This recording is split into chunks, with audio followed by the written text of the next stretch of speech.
සුබ දවසක්. අද බලමු ProLink 1.2 kV UPS එක තමයි මේ රිවිව් එකට ගෙනල්ලා තියෙන්නේ. මේ පොඩි දෙනෙක් අහලා තිබ්බා මේ UPS එක හොඳයිද මොනවද තියෙන ෆීචර්ස් කියලා. අපි අද බලමු මේක කොහොමද කියලා. මේක ගෙනාවේ දරස් එකේ ඔෆිෂියල් ProLink ස්ටෝර් එකකින් මේක ඕඩර් කරලා ගත්තේ. මේක වෙනවා 20000 ගාණක් 20900 ගාණක් 950 ගාණක් වගේ ආසන්න වශයෙන් රුපියල් 20000ක් වගේ මුදලකට මේක අපිට ගත්ත හැකි. එතකොට බලමු මේකේ මොනවද තියෙන ෆීචර්ස් කියලා. අපි ඉස්සෙල්ලාම බලමු මේක අන්බොක්ස් කරලා මේක කොහොමද මේ බලමු ඉස්සෙල්ලා අන්බොක්ස් කරලා මේකේ ඉන්ටීරියර් එක කොහොමද මේකේ තියෙන ස්පෙસિෆිකේෂන් මොනවද ඒ වගේ දේවල් අපි ටික බලමු.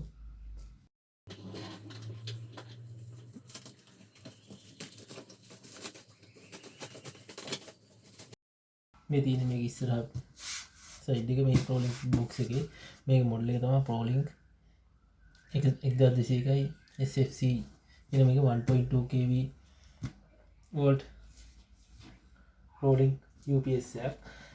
මේක ඇත්තටම මේක හොඳ ෆීචර්ස් තියෙනවා. මේකේ ඕගොල්ලන්ට බලන්න පුළුවන් මේකේ තියෙන ෆීචර්ස් ටික. මේක දාලා තියෙනවා. මේක සුපර් ෆාස්ට් චාර්ජින් එකක්. ඒ කියන්නේ මේක පැය දෙකක් හතරක් ඇතුළත බැටරි පර්සන්ටේජ් එක 90ක් චාර්ජ් වෙනවා UPS එකේ. ඒ වගේම True AVR තියෙනවා. වයිඩර් වෝල්ටේජ් එකක් තියෙනවා. මේකේ පෝට් 4ක් හෝ 6ක් තියෙනවා මේකේ මතක හැටියට. ඒ වගේම මේක ලයින් ඉන්ටරැක්ටිව් මවුන්ට් UPS එකක්. ඒ වගේ මේකේ බත්තොත් තමයි අපි ස්පෙસિෆිකේෂන් එක ඔයාලට කියනවා මේ බොක්ස් එකේ ස්පෙસિෆිකේෂන් එක. මේකේ කැපැසිටි එක 1200 වෝල්ට් ඇම්පියර්. එතකොට මේකේ ඉන්පුට් එක දෙන්න ඕනේ 140යි 300 වෝල්ට්. ඒ කියන්නේ අපි අවුට්පුට් එක 230 වෝල්ට් මේක. ඒ වගේම මේකේ ට්‍රාන්ස්ෆර් ටයිම් එක 2 මිලිසෙකන්ඩ්ස්.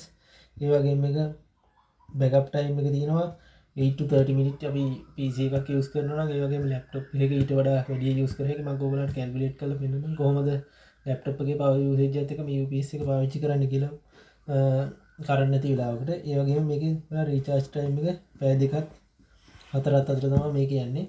අපි දැන් බලමු මේකේ ඇතුලේ කොහොමද ඉන්ටීරියර් එක තියෙන්නේ කියලා. අපි දැන් බලමු මේක අන්බොක්ස් කරලා. මේක ගත්තොත් හෙවි මෙටල් එකක් එක තියෙන්නේ. මේ බෑග් එක මේක ටිකක් බරයි කිලෝ 8ක් විතර බලයි මේක. අපි දැන් මේක බලමු අරගෙන.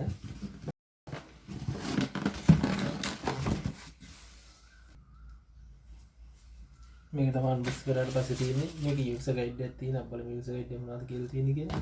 මේක හොඳට අප්ලයි කරලා තියෙනවා. මේක හොඳට පැක් කරලා තියෙනවා. දරස් එකේ ProLink ඔෆිෂියල් ස්ටෝර් එකෙන් ගත්තේ. ඒ හින්දා කිසි දෙයක් බය වෙන්න දෙයක් නෑ. මොකද මේ ඔෆිෂියල් සයිට් එකේ තමයි මම දීලා තියෙන්නේ. ඊට පස්සේ මේක බලන්න කොහොමද පෝට්ස් තියෙන්නේ කියලා.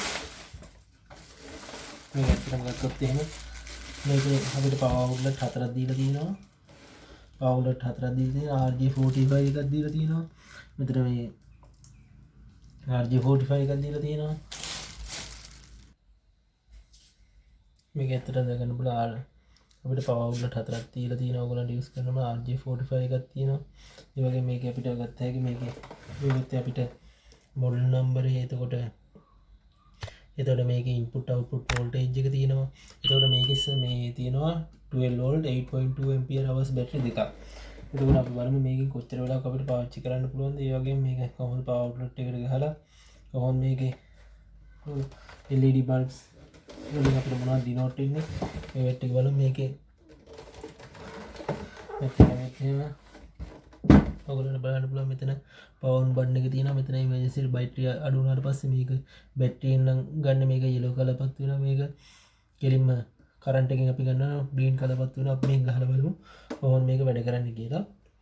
ඒ වගේම අන්තිමට අපි වීඩියෝ එක අන්තිම වෙනකම් බලන්න. මොකද අපි මේක කොච්චර යූසේජ් එකක් අපිට යූස් කරන්න පුළුවන් ලැප් එකක් යූස් කරනවා නම් කියලා අපිට ටෙස්ට් කරලා බලන්න පුළුවන්. මොකද මේකේ වොට් ගාන කැල්කියුලේට් කරලා අපේ ලැප් එකේ යූස් වෙන normal පවර් ගාන කැල්කියුලේට් කරලා බලමු.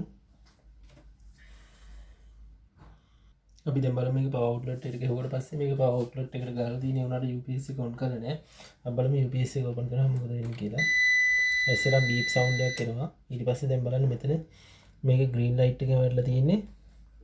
මේක කෙලින්ම ඕල්ටර්නේට් කරන්ට් එකකින් ඉන්නේ. කියන්නේ අපි කෙලින්ම ගෙදර තියෙන කරන්ට් එකෙන් තමයි මේක ඇවිල්ලා තියෙන්නේ. අපි UPS එක ඇත්තටම යූස් කරන්නේ දැන් අපි මොකක් හරි වැඩක් කර කර ඉන්නවනේ ඩෙස්ක්ටොප් එකක මොනිටර් එක වගේ මොනිටර් එක මේ CPU එකේ කරන්ට් ගිය ගමන් ඇත්තටම කම්පියුටරේ යනවා. ඒ කියන්නේ පවර් ගිය ගමන් ඔක්කොම ටික ෂට් ඩවුන් වෙනවා. ඔක්කොම ක්ලෝස් වෙලා යනවා. ඒතකොට මේ වගේ වෙලාවක අපිට මොකක් හරි වැඩක් තියෙනවා නම් මේක සේව් කරගන්න normally අපිට විනාඩි 20ක් 30ක් විතර යූස් කරගත්ත හැකි මේ UPS එක 1.2 kV එක. ඒ වගේම තව අපේ ගෙදරට එන කරන්ට් එක හැම වෙලේම නියම වෝල්ටේජ් තාවෙන් නෙමෙයි තියෙන්නේ 230 නෙමෙයි ඉන්නේ. එතකොට මේකෙන් කරන්නේ 230ට වඩා අඩු ගාණක් තවත් මේක මේවා කරලා අපේ මේ පද්ධතියට හානියක් වෙන්නේ නැති විදිහට මේක අවුට්පුට් කරනවා. ඒ වගේම අපි දැන් බලමු මේක දැන් ඊට පස්සේ අපි බලමු මේක කොහොමද ලැප් එකකට වගේ ගහලා අපි බලමු කොහොමද මේක එක සැරයෙන් පවර් ගියාට පස්සේ ස්විච් එක ඔෆ් කරලා බලමු මේක කොහොමද අපිට මාරු වෙන්නේ කියලා මේ ලයිට් එක ඉන්ඩිකේට් වෙන්නේ කොහොමද කියලා. දැන් අපි බලමු මේ ලැප් එකේ පවර් එකේ අපි මේ UPS එකට ඉන්පුට් කරලා බලමු කොහොමද මේකේ මේ සිග්නල් ටික කොහොමද වෙනස් වෙන්නේ කියලා.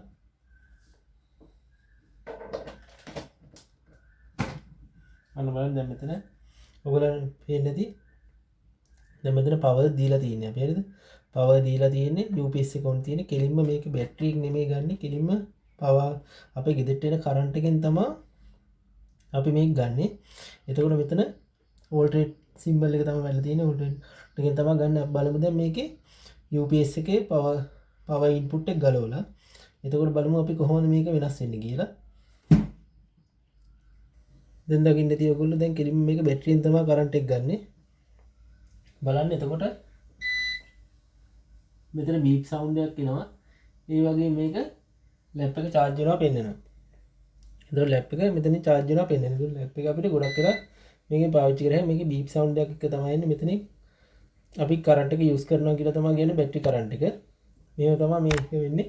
ඊට පස්සේ බැටරි percentage එක 110කට වඩා අඩු වුණාට පස්සේ වගේ 120ක් වගේ ගියාට පස්සේ මේක continuous beep එකක් එනවා red color. බලන්න දැන් UPS එක on වෙලා තියෙන්නේ. දැන් ලැප් එකේ කරන්ට් එක යූස් කරනවා. ඒකයි මේ orange color බටන් එකෙන් පෙන්වන්නේ. මේක ඇත්තටම ලැප් එකේ charge වෙනවා දැන්. මේ ලැප් එක හොඳට charge වෙනවා. මේ ලැප් එකේ charging වෙනවා. එතකොට මේකේ 12 volt 8.2 ampere hours බැටරි දෙකක් ඉන්ක්ලූඩ් වෙනවා. අපි බලමු මේකේ කොච්චර වෙලාවක් සාමාන්‍ය ලැප් එකක් අපිට යූස් කරන්න පුළුවන්ද කියලා. අපි යන්නේ කොහොමද කැල්කියුලේෂන් පාර්ට් එකට. අපි දැන් බලමු මේක කොච්චර වෙලාවක් අපිට යූස් කරන්න පුළුවන්ද කියලා රියල් එන්වයරන්මන්ට් වලදී. මොකද මේකේ එනර්ජි ගොඩක් ලොස් වෙනවා මේකෙදි. අපි බලමු ඉස්සෙල්ලා මේකේ ඉන්කමින් කැපැසිටි එක 1200 volt ampere hours volt ampere. එතකොට මේකේ අපිට බලා ගන්න පුළුවන් ඔයගලන්ට මෙතන බලා ගන්න ෆ්‍රීකවන්සි එක 230 වෝල්ට් එක බැටරි වල. ඒ වගේම මේකේ ට්‍රාන්ස්ෆර් ටයිම් එක කියන්නේ ඔයගොල්ලෝ දැන් කරන්ට් ගිය ගමන් කොච්චර වෙලාවකින් මේක ඔටෝ ට්‍රාන්ස්ෆර් වෙනවද අපේ UPS එකේ බැටරියට. ඒ වගේම බැටරි යූස් වෙලා තියෙන 12 වෝල්ට් 8.2 ampere hours බැටරි දෙකක්. ඒ වගේම මේක බෑකප් ටයිම් එක normal තියෙන්නේ 8 to 30 minutes up depending on the load කියන්නේ load එක අනුව. ඒ කියන්නේ ඔයගොල්ලෝ CPU UPS මේ desktop එක පාවිච්චි කරනවා laptop එක පාවිච්චි කරනවා වගේ මේක laptop එක 2 to 4 hours වලින් recharge වෙනවා UPS එක. දැන් අපි බලමු මේක කොහොමද calculation එක යන්නේ කියලා. එல்லாம் බලමු සාමාන්‍ය UPS බැටරිය අපිට බැටරිය වොට් ගාන ගත්ත හැකි වොට් අවර්ස් ගාන වගේ ගත්ත හැකි බැටරිය වෝල්ටේජ් එක ඒක පවර් දෙන කරන්ට් එක වැඩි කරලා එතකොට අපිට වොට් අවර්ස් වෙනවා 197ක්. ඒ වුණාට ඇත්තටම මේකේ 0.6ක් වගේ තමයි පවර් ෆැක්ටර් එක ඉන්නේ. 0.6ක් අතම් මොකද efficiency එකත් එක්ක heat එකත් එක්ක මේකේ එනර්ජි loss වෙනවා. ඒතර ඇත්තටම 140ක් වගේ තමයි අපිට වොට් අවර්ස් පාවිච්චි කරන්න පුළුවන් සාමාන්‍ය ලැප් එක. දැන් ඔයගොල්ලෝ බැටරි රිපෝට් එක අරන් බැලුව හැකි කොහොමද මේකේ වෙනස් වෙන්නේ කියලා. කොච්චර පවර් යූසේජ් එකක් වෙනවද කියලා.